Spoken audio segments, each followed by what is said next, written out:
네, 이슈 분석 시간입니다. 오늘 첫 번째 이슈는요, 암호화폐 거래소 보안은 아직도라는 제목으로 삼아봤습니다. 과기정통부하고 한국인터넷진흥원이 거래소 보안 권고 개선을 했는데 이행 현황 점검 결과가 나왔답니다. 그러니까 작년 1월에서 3월 동안에 암호화폐 거래소 신청을 받아서 21개 거래소에 대해서 과기정통부하고 한국인터넷진흥원이 같이 공동으로 보안 점검을 했죠. 무려 85개 항목에 대해서 했다고 하는데요. 21개 거래소 중에서 14개 거래소가 아직도 보안 미비점을 개선하지 못했다라고 합니다. 개선되지 않았다고 하는데요. 작년에 거래소 권고사항 이행 현황을 확인했는데 85개 항목이랍니다. 85개 항목 중에서 7개 거래소는 85개 보안 점검 항목을 통과를 했다고 합니다. 충족했다고 하는 거죠. 통과라는 표현 좀 이상하죠. 네, 충족했다고 하는데요. 7개 거래소는 뭐 언론에 실명으로 나온 거니까 그대로 이제 말씀드리면 업비트, 빗썸, 고팍스, 코빗, 코인원, 후오비, 플루토스 DS 뭐 이렇게 7개 거래소는 85개 보안 점검 항목에서 기준을 충족했다고 합니다. 나머지 거래소를 말하는데요. 거래소는 평균 61개 항목의 정도가 현재 미흡한 수준이라고 하는데 어떤 게 이제 미흡한가 봤더니 기본적으로 PC, 네트워크 보안 같은 데에 대한 보안 체계가 제대로 수립되어 있지 않고 관리가 좀 제대로 되고 있지 않다라는 의견을 점검 결과를 받았는데요.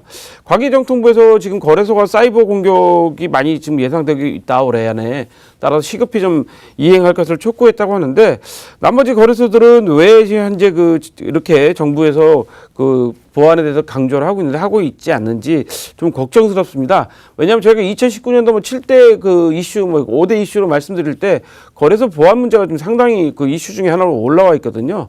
따라서 이 거래소 보안은 100번 강조해도 지나침이 없는 사항인데 나머지 거래소들도 좀 적극적으로 이 보안 문제에 대해서 신경을 써주셔야 될 것 같습니다.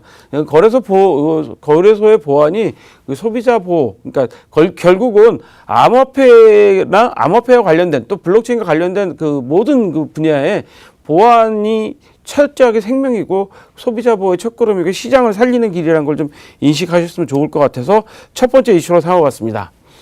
자, 두 번째 이슈는요. ICO 유연 청구 본안 회부 결정.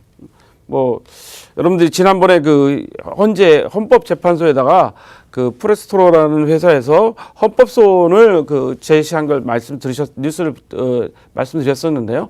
이 헌법소원에 대해서 기본 요건이 충족했다라고 해서 본안 심리로 넘어가는 걸로 이제 통과했다고 합니다. 그러니까 제가 사건 번호를 일부러 지금 여기다 띄워드리는 거는 사건 번호가 2018 헌마 1169번이랍니다. 이걸 띄워드린 이유는 관심 있는 분들은 헌법재판소 홈페이지에 들어가서 이렇게 사건이 어떻게 되고 있는지 한번 찾아보시는 것도 좀 도움이 될 것 같아서 올려봤는데요.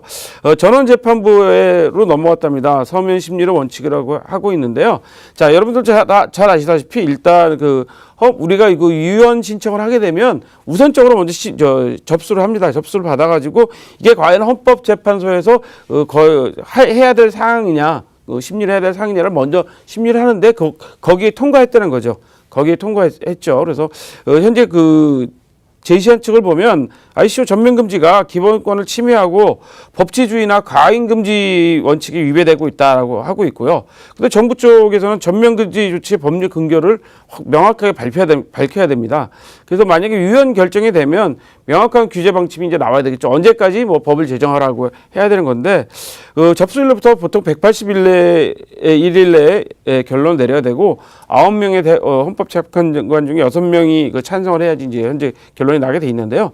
여기까지 오게 한 정부의 책임을 사실 묻지 않을 수 없습니다. 왜냐하면 현재 기본권 침해 얘기도 나오고 있고 법치주의나 과잉 금지 위배라는 주장도 사실 일관 근거가 있기 때문에 한번 따져보게 되면 정부가 결코 유리하지 않다. 그래서 빨리 어떤 규제책을 좀 만들어야 되는 거 아니냐라는 것 때문에 두 번째 이슈로 삼아봤습니다. 자, 세 번째 이슈는요. 비트코인 변동성에 일희일비 말아야라는 제목의 이슈를 삼아봤습니다.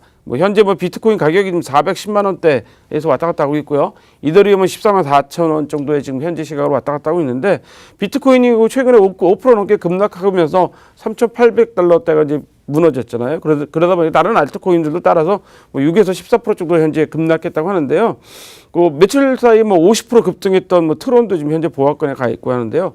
이런 암호화폐 급락장이 원인이 불분명하다는 데 문제가 있는 거죠. 뭐 다른 원인이 있다라고 하게 되면 이유가 되겠지만 그렇지 않다는 거죠. 예를 들어서 뭐 마운트 쿡스가 갖고 있는 비트코인을 그 자기네 피해자들한테 주었기 때문에 그분들이 내다 팔았다. 그러면 뭐 말이 될 텐데 그런 이유 없이 지금 급락장이 계속되고 있어서 많은 걱정을 하십니다. 근데 암호화폐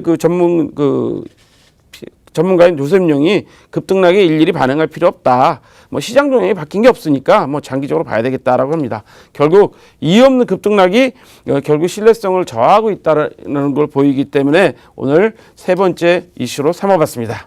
오늘 저희가 준비한 소식은 여기까지입니다. 참고로 본 방송에서 제공하는 정보는 투자 판단의 참고자일 뿐이며 암호화폐 가치 또는 상승 하락을 보장하지는 않습니다. 토큰365 오늘 시청해주신 여러분 고맙습니다.